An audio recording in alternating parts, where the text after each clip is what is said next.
Hi everyone, Brian McManus Real Estate, and here we are at the Creek Pub, Major's Creek Hotel. And what an awesome product of our past, and yet functioning today as a social event for the local area. And I'm going to walk you through some of the events they have. Why the passing traffic's increasing, not decreasing. We've got motorbikes, we've got push bikes coming from Canberra going to the coast. We've got a dining room with 44 seats, plus the seating out in the bar. We also have a separate block of land across the road which is available for functions, and they have the pig racing, wood chopping. Can get up to 500 people coming along, and we really, when you've got groups of those sort of numbers, you can't count how many people you have. But you do service the local community, you do service Braidwood, you do service everyone passing through. The next level, I suppose the next owner, you're gonna see a railway carriage, a mail carriage. I'm going to take you through that. There is accommodation in the pub. I'm going to take you through a really well fitted out kitchen. The bar is awesome. You can have 10 in here, you could have 100, you've got great atmosphere. We've got some seating outside on the veranda, which is really good. It looks like the local Catholic church have donated those pews. As a Catholic, I sat in them and they felt familiar, so I'm pretty sure they're Catholic. So it's just a great part of Australian history. It's all here, pressed metal ceilings throughout, everywhere.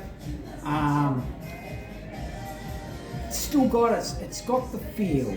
It doesn't feel like anybody's changed it dramatically through the years and you've lost that feel. So let's have a look.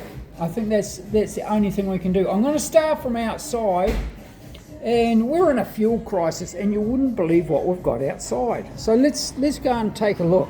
We're going to start at something that you wouldn't believe.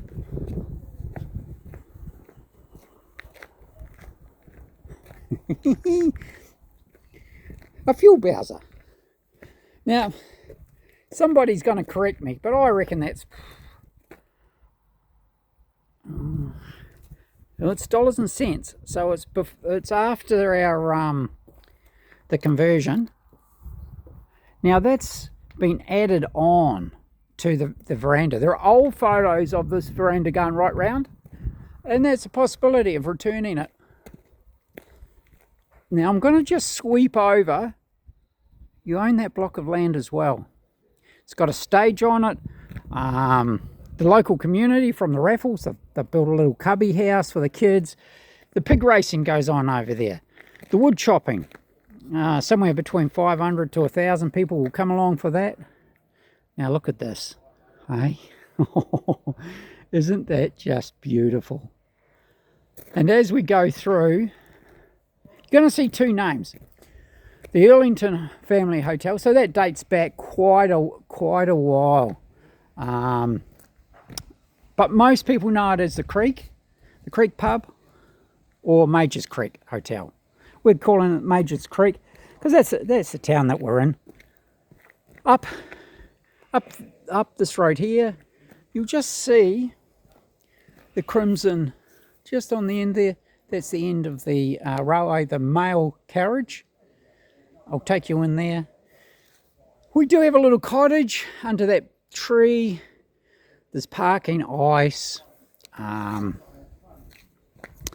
outdoor seating here as well, parking everywhere. Little well. Now there was gold mining in the area up until about 2 years ago, so possibly wouldn't be drinking the water. You might want to get it tested. And here we are again. So, this video is because there's a wee bit more involved in this pub as we walk through. So we're just going to walk up the stairs straight into the front bar, and the restaurant's over to our right. And the beer looks nice and cold. Okay, I'm going to shoot towards the taps. You've got two main taps in the main bar here. We've got fridges behind, very easy. You've got, out please, you get out onto you're too young to drink in here. Really good TV for the sport, for the footy when it's on. But you don't come to this sort of pub to watch a TV.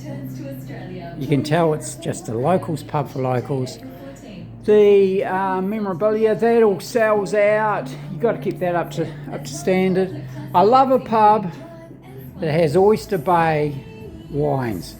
Oyster Bay Brut is one of the best sparklings in the Southern Hemisphere. We've got right down here is the accommodation. We'll go into the dining room first. So it's a big open area. There's the bar and the pool table again. Jukebox. Gents. Now this is the first part of the dining. You tend to get your reserves here.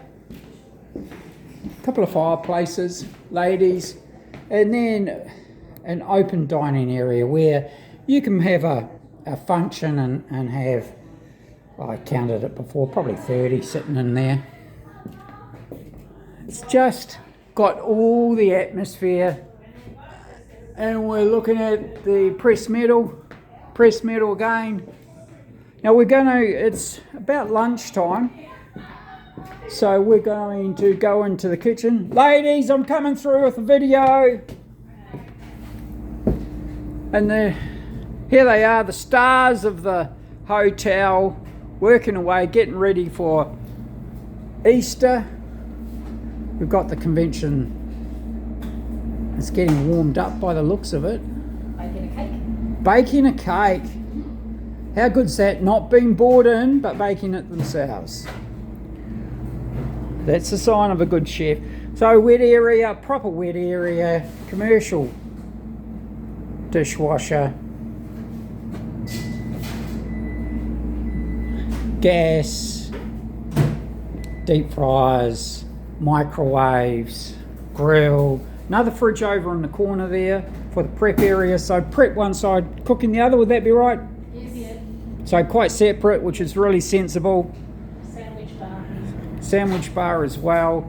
So it's very efficient. You can feel that it can flow and then can go out. So we've got fridge, freezer. Fridge first. Obviously you want that as close as you can to your chefs. Nice and clean. You'll notice everything's nice and clean, named. Freezer as well. Everything's named, dated. And dry store. Beautiful. This is part of a lean-to. A little bit of storage, nothing else. A staff toilet, as you'd expect.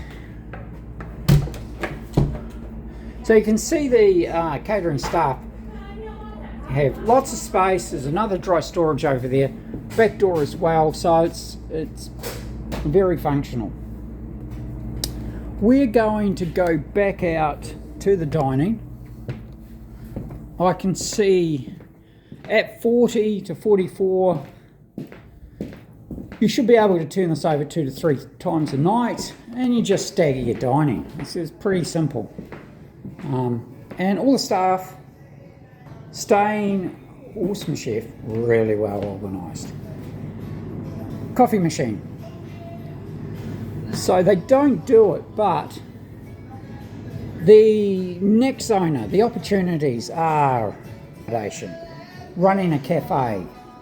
It's not done because really that's for the next person. So you can see it's good. Summer and winter, which is really good. We do have the post office, which provides a really good solid income year in, year out.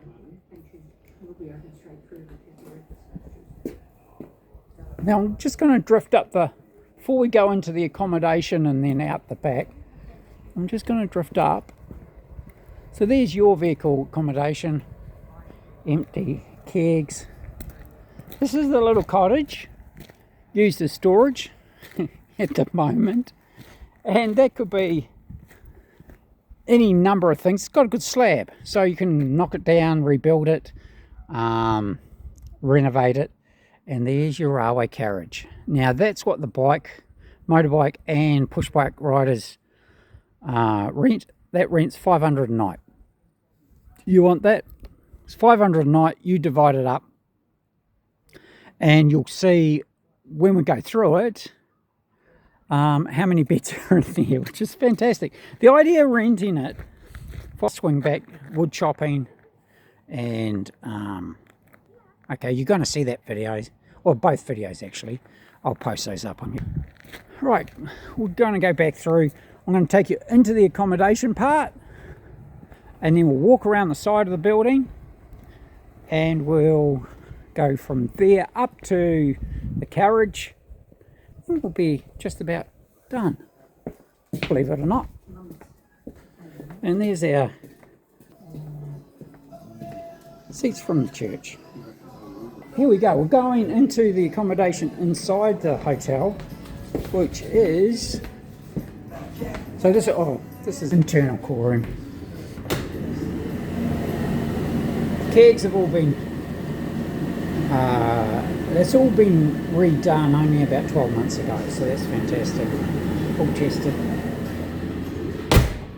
and it's running perfectly. There we have it. Okay, we are going to go. So you can see the hallway, bedrooms off it. This could be slightly improved for a higher return if you want. This is the post office. As I said, it's just a good little earner, pays a wage. One of your casual staff members. We'll call that bedroom 3. I think this is bedroom 4, 5. Now this is a storeroom, could be a single. 6, and this is liquor. Just an extra bit of liquor there at the moment, and the toilet for inside. Pressed metal ceilings throughout, as I said. So that's the conclusion inside. Now going to outside. So you notice the fireplaces need wood, and that will be full in winter for your fireplaces. So you've got your everything you need for your kegs, your cool room, cylinders are out here, and empty kegs. So coming out here, once upon a time this was a little beer garden. Could be a return to that, really depends. If you've got somebody with green fingers, this would be great. Sliding down the side of the pub, the alcohol ranges would have been in here. Now they've got, of course, you've seen the cookers in there. There is a your septic over there, and your thing for your kitchen. I had it just before. There is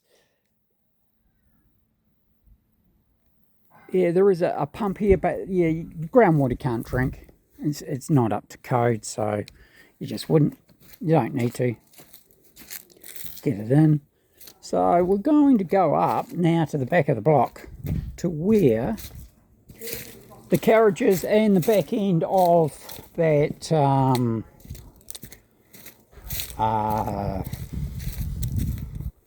little cottagey thing is.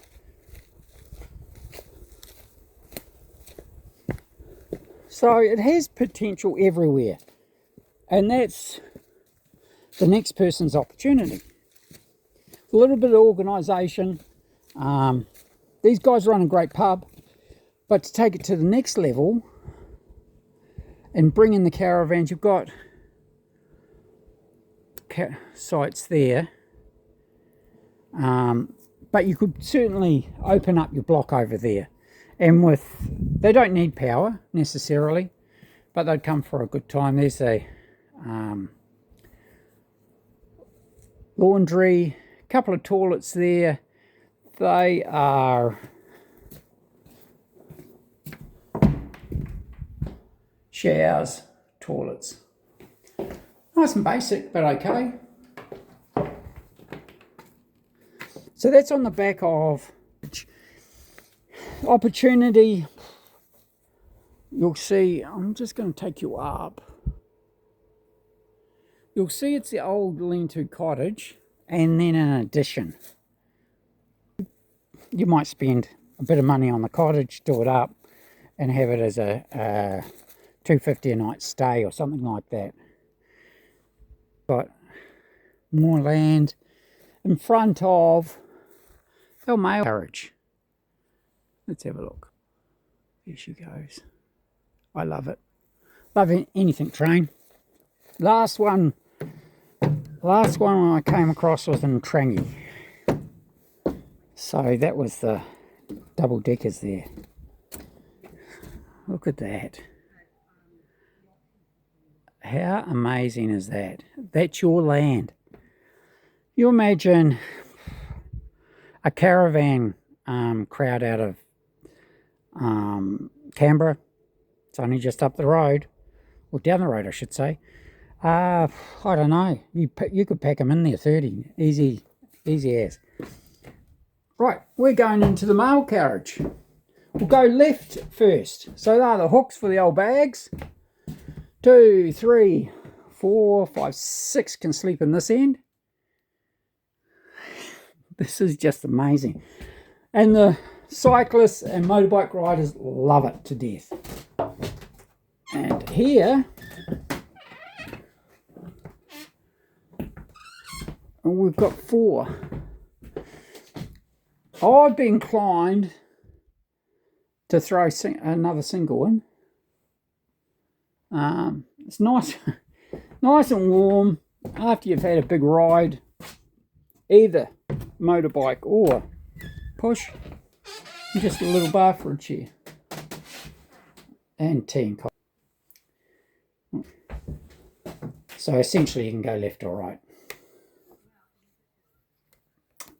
How good is that? So, what have we seen? We've seen accommodation. We've seen a historic hotel. A roofer starts next week. That's going to be done, and then some minor internal,